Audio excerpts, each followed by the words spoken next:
கோட்டையின் ஒரு ஊர்ல இருந்து ஒரு பையனை செலக்ட் பண்ணியிருக்கோம். நான் அந்த ஊர் பக்கத்துல போனதுனால நான் தான் வெரிஃபிகேஷன் போயிருக்கேன். அந்த பையனோட வீட்டுக்கு நான் தான் வெரிஃபிகேஷன் போயிருக்கேன். குடிசை வீடு, அந்த வீட்டுக்கு வெளியில உட்காந்து அந்த பையனோட நான் பேசிட்டு இருக்கேன்.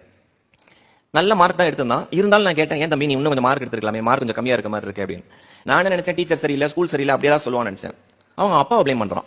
சொல்றான், சார் எங்க அப்பா சரியில்லை சார், அவர் ஒரு டீ கடையில் டீ மாஸ்டரா இருக்காரு, அவர் மட்டும் கொஞ்சம் நல்லா படிச்சு நல்ல வேலை இருந்தாருன்னா என்ன ஒரு நல்ல பிரைவேட் ஸ்கூல்ல போட்டுருப்பாரு. நான் ஒரு கவர்மெண்ட்ல ஆஃப்டர் ஆல் ஒரு தமிழ் மீடியம் ஸ்கூல்ல படிச்சேன். சொல்ற வேர்டு என்னன்னா, ஆஃப்டர் ஆல் ஒரு தமிழ் மீடியம் ஸ்கூல்ல படிச்சேன் அப்படின்றான்.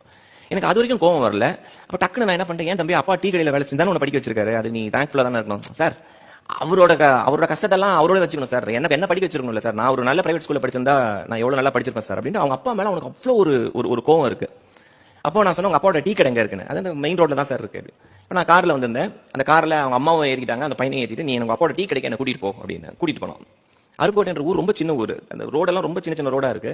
அவங்க அம்மா கிட்ட கேட்டேன், அந்த டீ கடை எங்கம்மா இருக்குன்னு. அதை பாருங்க சார், அதான் சார் டீ கடை. நான் வண்டியை முன்னாடி நிறுத்திட்டேன், கண்ணாடி இறக்கிட்டு, உங்க அப்பா என்ன பண்றான்னு பாடுறா அப்படின்னு. அவங்க அப்பா டீ மாஸ்டர், டீ ஆத்துறாரு. பாத்துட்டேன்னா அவன் வந்து என்ன சார் டீ ஆத்துறாரு அப்படின்னா. சொன்னேன், இறங்கி வா அப்படின்ட்டு. அவங்க அம்மா கிட்ட கேட்டேன், உங்க வீட்டுக்காரர் எத்தனை மணிக்கு வீட்டுல இருந்து கிளம்பி இங்க வருவாரு, எத்தனை மணிக்கு கிளம்பி டீ கடைக்கு வருவாரு சார்? காலைல 3 மணிக்கு எந்திரிப்பாரு, 4 மணிக்கு அவர் தான் வந்து டீ கடையை ஓப்பன் பண்ணணும். அங்கே வேலை செய்யாது, அவரோட டீ கடை டீ மாஸ்டர் இருக்காரு. 4 மணிக்கு டீ வந்து ஓப்பன் பண்ணணும், டீ கடை ஓப்பன் பண்ணணும். சரி, 4 மணிக்கு வந்து நிற்கிறாரு. அப்போ ஓனர் அங்கே தான் இருக்காரு, கல்லாப்பட்டியில் ஓனர் உட்காந்துருக்காரு. நான் சொன்னேன், அந்த பையனையை வச்சு தான் கேட்க சொன்னேன், இவர் எவ்வளோ நேரம் உட்காருவார் அப்படின்னு கேட்டேன். இந்த டீ மாஸ்டர் இருக்காருல அவங்க அப்பா, எவ்வளோ நேரம் சார் இவருக்கு உட்கார டைம் கிடைக்கும்? மதியானம் 2லேருந்து 2:30 மணி வரைக்கும் சாப்பிட்ற டைம்ல உட்காருவாராம். காலையில் 4 மணிக்கு ஒரு மனுஷன் போய் நிற்கிறான் டீ ஆத்துறதுக்கு, மதியானம் 2லேருந்து 2:30 மணி வரைக்கும் தான் அவனால் உட்கார முடியும்.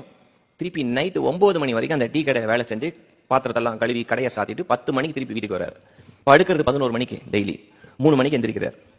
நான் சொன்னேன், டே ஒரு மனுஷன் 4 மணிலேருந்து இத்தனை மணி வரைக்கும் நிற்கிறான் அந்த ஆளு, அந்த ஆளுக்கு இடுப்பு வலி என்னன்னு தெரியுமா? நான் சில நாள் ட்ரைனிங் பண்ணியிருக்கேன். இதுல ஆசிரியர்கள் நிறைய பேர் நின்றுட்டு வேலை செய்யறவங்களுக்கு இந்த கஷ்டம் தெரியும்.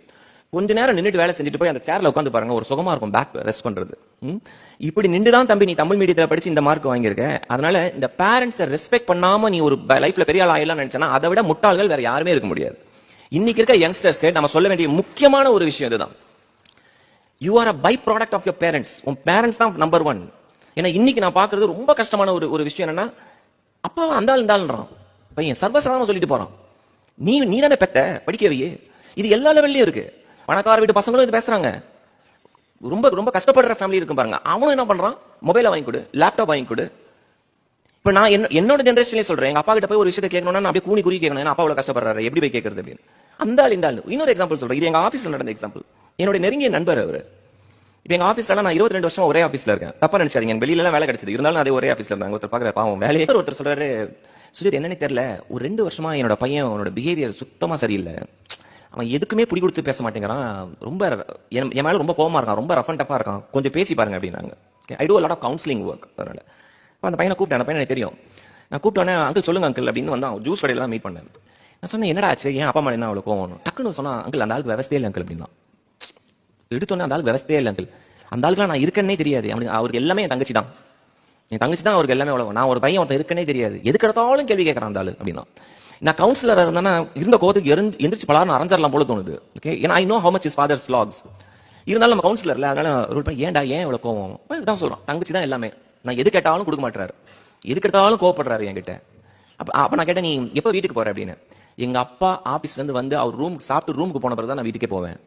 சரி, காலைல எப்ப கிளம்பு? அவர் கிளம்பி கார் எடுத்துட்டு வெளியில போன பிறகு தான் நான் கிளம்பு, அவர் மூஞ்சிலே முடிக்கிறது இல்லை நான் அப்படின்னா. அவ்வளவு கோவத்தை வச்சிருக்கான். நான் சொன்னேன், என் அங்கிளுக்காக ஒரே ஒரு விஷயம் பண்றியா? என்ன அங்கிள் அப்படின்னா, ஒரே ஒரு வாரம் உங்க அப்பா வரதுக்கு முன்னாடி நீ வீட்டுக்கு போயிடு, என்ன நடக்குதுன்னு பார்க்கலாம். ஒரு வாரம் கழிச்சு நான் எனக்கு ஃபோன் பண்ணி நம்ம நேரம் மீட் பண்ணலாம் அப்படின்னு. அவனுக்கு புரியல. எனக்கு கேட்டான், நான் ஒரு வாரம் மட்டும் முன்னாடி போய் என்ன ஆக போகுது அப்படின்னு. இல்ல நீ போய் பாடுறா அப்படின்னு. அவங்க வீடு எனக்கு தெரியும், கிரவுண்ட் ஃப்ளோர், நடுவில் பார்க்கிங் லாட் இருக்கு. இந்த பக்கம் அவங்க அப்பாவோட அம்மாவோட பெட்ரூம், இந்த பக்கம் அவனோட பெட்ரூம். ஸோ இந்த ஜன்னல் வழியா பார்த்தா தெரியும் அவங்க அப்பா வந்துட்டாங்களா இல்லையான்னு. முதல் நாள் தலைவர் வீட்டுக்கு போயிட்டார் சீக்கிரம்.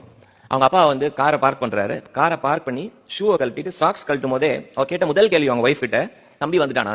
இதான் ஃபர்ஸ்ட் கேட்கறான், தம்பி வந்துட்டானா. இவனுக்கு புரியல, தம்பின்னு யாரை சொல்றாருன்னு நம்மளுக்கு ஐடியா கிடையாது. ஓகே, உள்ள போனோன்னே கேட்கறான், அவன் காலையில அந்த இதுக்கு டூருக்கு பைசா கேட்டானே, கொடுத்துட்டியா? நான் கொடுத்துட்டியா தெரியல. ஸோ இது முதல் நாள் எதாச்சும் நடந்துச்சுன்னு விட்டான். 2வது நாள் செவ்வாய்க்கிழமை போறான். செவ்வாய்க்கிழமை இது நடக்குது. உள்ள வந்தோடனே தம்பி வந்துட்டானா, அவன் ஃபோன் பண்ணானா பார்த்து அவங்க அம்மா ஒய்ஃப் கிட்ட பையனை பத்தி மட்டும் தான் பேசுறாரு. நைட்டு 1 மணிக்கு பையன் தூங்கிட்டு இருக்கான். திடீர்னு அவனால் தூங்க வரல. 2வது நாள் பெட்ல புரண்டு படுக்கிறான். டக்குன்னு யாரோ கதவை திறக்கிறாங்க, யாருன்னு தெரியல, தூங்குற மாதிரி நடிக்கிறான் பையன். அப்பா வந்து பையனோட தலையை தடவி கொடுத்துட்டு நெத்தியில ஒரு முத்தம் கொடுத்துட்டு கொஞ்ச நேரம் உட்காந்து பையனை பாக்குறாரு. இவன் நைட் இருட்டுல தூக்கத்துல ஒரு கண்ணில் மட்டும் பாக்குறான் அவங்க அப்பாவை. ஓகே, பைசா எடுத்து பையனோட பாக்கெட்ல பைசா வச்சுட்டு ரூமுக்கு போயிடுறாரு. இது 2வது நாள். 3வது நாள் அதே நடக்குது. திருப்பி உள்ள வராரு, பையனுக்கு நெத்தியில தடவை, எல்லாம் 1 மணி 1:30 மணிக்கு நைட் நடக்குது இதெல்லாம். நெத்தியை தடவை விடுறாரு, ஒரு முத்தம் கொடுக்குறாரு, கொஞ்ச நேரம் உட்காந்து பையனை பார்க்கறாரு. ஏன்னா பையனை பார்க்க முடியாது மற்ற டைம்ல. பைசா எடுத்து பாக்கெட்டை வச்சுட்டு போயிடுறாரு. புதன்கிழமை அன்னைக்கு எனக்கு நைட்டு ஃபோன் பண்றான். ஃபோன் பண்ணி சாரி வியாழக்கிழமை அன்னைக்கு ஃபோன் பண்ணி தேம்பி அழுகுறான் என்கிட்ட போன்ல. இப்ப நம்மளுக்கு ஃபோன் பண்ணி யாரும் அழுத என்ன தோணும் நம்மளுக்கு டக்குன்னு? என்னடா ஆச்சு, ஏதாவது தப்பா நடந்துச்சாங்க, என்னடா ஆச்சுன்னா அவங்க தேம்பி அழுது சொல்றான், அங்கிள் நான் எங்க அப்பா எவ்வளவு தப்பா நினைச்சிருக்கிறேன், என்ன தம்பின்னு தான் கூப்பிடுறாரு, வீட்டுக்குள்ள வந்தா தம்பின்னு தான் கூப்பிடுறாரு, நான் நினைச்சிட்டு இருக்கிறேன் டெய்லி எங்க அம்மா தான் பைசா கொடுக்குறாங்கன்னு. எங்க அப்பா தான் பைசா வச்சுட்டு எங்க அம்மா கிட்ட சொல்லிட்டு போறாரு. டெய்லி வந்து உட்கார்றாரு அங்கிள், நைட் வந்து உட்கார்றாரு என்கிட்ட. இவரை தான் நான் தப்பா புரிஞ்சிருக்கேன். கேட்டு என்கிட்ட கேட்டான், அங்கிள் உங்களுக்கு எப்படி எங்களுக்கு தெரியும் இதெல்லாம், எங்க அப்பா சொன்னாரா அப்படின்னு. நான் சொன்னேன், உங்க அப்பா நான் சொல்லடா, எல்லா அப்பாவும் இப்படிதான், உலகத்திலேயே இருக்கிற ஒரு டம்மி பீஸ், இமோஷன்ஸை காட்ட தெரியாத ஒரு டம்மி பீஸ் யார் அப்படின்னா அப்பா தான். வெளியில நான் எவ்வளவு ஸ்ட்ரிக்ட் தெரியுமா அப்படின்னு மாதிரி சுத்திட்டு இருக்கலாம் உள்ள, ஆனா இமோஷனலி தேர் சோ வீக். இந்த பையனோட எக்ஸாம்பிள் தான் நான் சொல்றது. அப்பா அம்மா மேல அப்படி என்ன வெறுப்பு வருது நம்மளோட யங்ஸ்டர்ஸ்க்கு. அப்போ இது நம்மளுடைய பொறுப்பு இருக்குல்ல. 5 வயசு வரைக்கும் அப்பா தான் எனக்கு மிகப்பெரிய ஹீரோ, அம்மா தான் எனக்கு மிகப்பெரிய ஹீரோன்னு சொல்ற ஒரு குழந்தை 10 வயசு 15 வயசு வரும்போது அப்பா அம்மா கிட்ட சொல்றது, அம்மா கிட்ட சொல்றது, அம்மா சும்மா தேவையில்லாம பேச சொல்லாத, எனக்கு தெரியாதா, என் ஃப்ரெண்ட்ஸுக்கு தான் எல்லாம் தெரியும். 20 வயசு வரும்போது உனக்கு பாய் ஃப்ரெண்டோ கேர்ள் ஃப்ரெண்டா இருப்பாங்க, எல்லாமே அவங்களுக்கு தான் தெரியும், படிப்பு பத்தி அவங்களுக்கு தான் தெரியும், உனக்கு என்ன தெரியும் அப்படின்னு கேட்பாங்க. 25 வயசுலாம் காலி, அது வந்து பீக் ஆஃப் அந்த ஆட்டிடியூட் அங்க இருக்கும். எங்க அப்பாக்கு என்ன தெரியும், படிக்காதவர். ஆனா லைஃப் கம்ஸ் ஃபுல் சர்க்கிள். ஒரு 35-40 வயசு வரும்போது எதை கேட்டாலும் அப்பாவை கேட்டு செய்யலாமான்னு தோணும் நம்மளுக்கு. அப்பாவோட அட்வைஸ் கிடைச்சா நல்லா இருக்குமே, அம்மாவோட அட்வைஸ் கிடைச்சா நல்லா இருக்குமே. Not all of us are lucky. நம்ம எல்லாரும் லக்கி கிடையாது.